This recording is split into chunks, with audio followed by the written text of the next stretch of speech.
Regardless of whether I nominated him or not, we formed a close bond that we've held on to for weeks on end. Ba naawa kay AZ? Again, I chose my final duo for a reason. Hindi ko pinush yung love team, hindi ko pinilit. Kasi if... Hindi pinilit, pero actually... Teka lang lapit ka sa kanya. Ako bilang kaibigan ni AZ, Sorry to stop that. using her. Honestly, Rav, ang kapal ng mukha mo.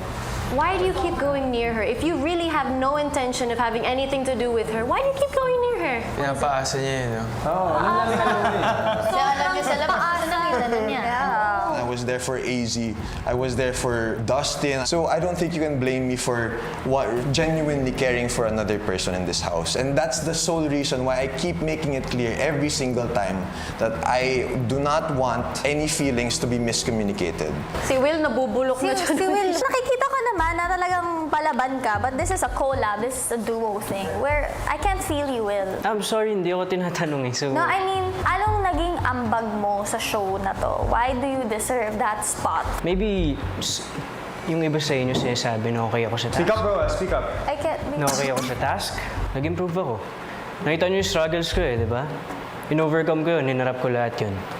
So I think, yun yung nagpapaka-big for material sa akin.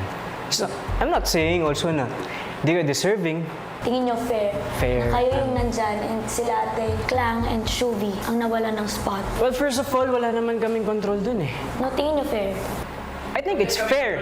I think it's fair kasi hindi naman kami nagdesisyon nun. At hindi naman kami nag-nominate sa kanila. Taong bayan nagdesisyon nun. Hindi ba lumalaki yung ulo nyo or nagiging overconfident kayo na laging tingin sa inyo ng iba and tingin nyo sa sarili nyo, you're always on top? No, hindi lumalaki yung ulo namin kasi alam naman namin talaga na competitive kami. Pero hindi namin hinahayaan na mawala yung pakikiisa namin sa mga housemates. Make sure pa rin talaga namin na okay ang lahat. Yung ginagawa namin para din naman sa mga housemates, hindi lang naman para sa amin. Yeah, napuprove namin yung sarili namin, which is a good thing, di ba?